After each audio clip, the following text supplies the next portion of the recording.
হয়তো ইমান সাহস নাই মোৰ যে নেকি বাবাৰ নামত মই ব্যৱসায় কৰিম।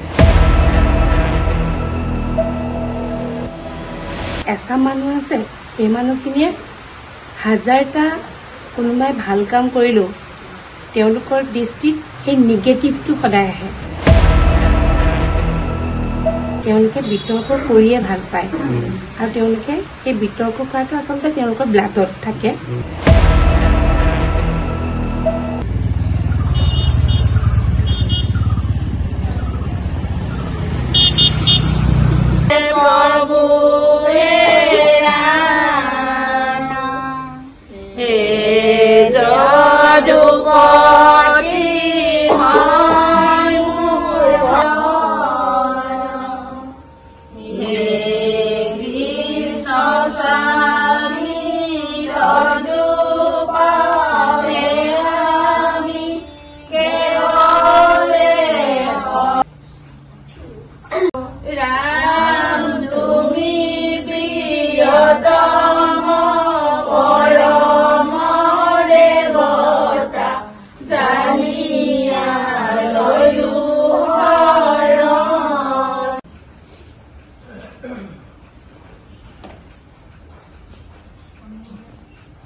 বিতৰ্ক মানে এনেকুৱা হৈছে, মই কওঁ মানে এসা মানুহ আছে, এই মানুহখিনিয়ে হাজাৰটা কোনোবাই ভাল কাম কৰিলো তেওঁলোকৰ দৃষ্টিত সেই নিগেটিভটো সদায় আহে।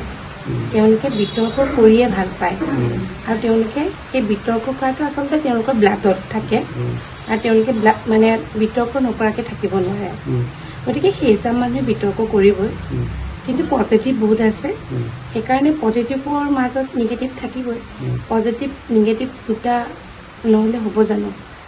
অকল যদি পজিটিভে হয় তেতিয়াহ'লে মানুহে নিগেটিভ নাথাকিলেহেঁতেন। তো নিগেটিভ পজিটিভ দুটা থাকিব, তো নিগেটিভটো থাকিবই। তেওঁলোকে যিটো বিতৰ্ক কৰিছে সেইখিনি কৰক। আৰু মোৰ কথা হ'ল মই কি কৰি আছো সেইখিনি মই জানো, আৰু যিহেতু মই ভগৱানৰ কাম কৰি আছো, হয়তো ইমান সাহস নাই মোৰ যে নেকি বাবাৰ নামত মই ব্যৱসায় কৰিম, বাবাৰ পইচা খাম, ভক্তই দিয়া পইচা খাম, ভক্তক মই ঠগিম বা তেনেকুৱা ধৰণৰ কাম কৰিম, এনেকুৱা ধৰণৰ কোনো কথা নাই, হয়নে? গতিকে মই এইটোৱে কওঁ যে যিখিনি মই কৰি আছো সেইখিনি বাবাই সকলো জানে, সকলো কথা বাবাই জানে। গতিকে তেওঁলোকে বিতৰ্ক কৰে চাই যিয়ে কৰে সেইটোত মই মাত কাটিবলৈ একো নাই। আৰু তেওঁলোকে যদি বোলে ভক্তক যদি তেওঁলোকে ৰখাব পাৰে এই ধৰণে বিতৰ্কমূলক পোষ্ট দি পেলাই, তেওঁলোকে তেতিয়া ৰখাওক আৰু আমি আমাৰ কাম কৰি যাম। আৰু যিহেতু এতিয়া মন্দিৰভাগ আমাৰ সৰুহে আছে, মন্দিৰভাগ আমি বনাবই লাগিব। ভক্তই যি দান দক্ষিণা অৰিহণা যি আগবঢ়াইছে আমি কেৱল মাত্ৰ বাবাৰ সেই স্থানকণ দিবৰ বাবে আৰু ভক্তৰ যিমান ভক্ত আহিছে সেই ভক্তসকল ৰবৰ বাবে এতিয়া আমাৰ প্ৰত্যেকটো ক্ষেত্ৰতে আমাৰ লাইন ধৰিব লাগে। চবেই কয়, চবেই নহয় মানে কিছুমানে কয় যে আপোনালোকৰ প্ৰতিটো ক্ষেত্ৰতে লাইন ধৰিব লাগে, আপোনালোকে একেটাই কৰিব নোৱাৰে নেকি, একেটা লাইনতে আপোনালোকৰ সকলো নহয় নেকি? এদিন মই ভাবিছিলো, কৈছিলো আমাৰ মন্দিৰৰ পৰিচালনা সমিতিৰ গোটেইখিনিৰ লগত কথা পাতিছিলো যে এটা দিন চাওঁ নেকি যে একেটা লাইনতে আহক, একেটা লাইনতে বাবা দৰ্শন দিয়ক, নিৰ্মালি লওক। মানে তেওঁলোকে কৈছে যে একেটা লাইনতে শৰাই দিব লাগে, শৰাই দি গাখীৰ ঢালিব লাগে, গাখীৰ দি বাবা দৰ্শন কৰিব লাগে, বাবা দৰ্শন নিৰ্মালি ল'ব লাগে, নিৰ্মালি তাৰপিছত যাবগৈ লাগে। সেই কামটো যদি মই কৰাওঁ, আমি যদি সেই ব্যৱস্থাখিনি আমি কৰাওঁ, এতিয়াই আমাৰ যিমান লাইন হয় গৈ একেবাৰে নাজিৰা মেইন টাউনো পাৰ হৈ যাবগৈ। নিজে ভাবকচোন এবাৰ, যদি এনেকে দুটাকৈ যদি লাইন আহে বা এজন এজনকৈ কিমান হ'ব? এতিয়া আমাৰ সেই পৰিৱেশটো আমাৰ এতিয়া নাই।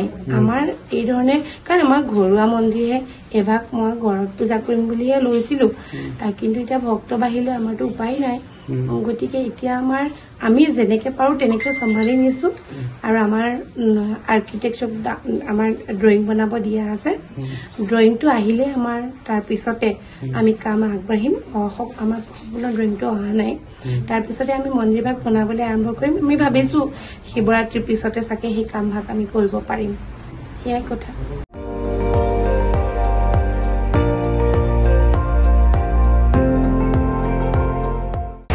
আপুনি চাই আছে ND24 সৰ্বশ্ৰেষ্ঠ নহয় সৰ্বোত্তমৰ দৌৰ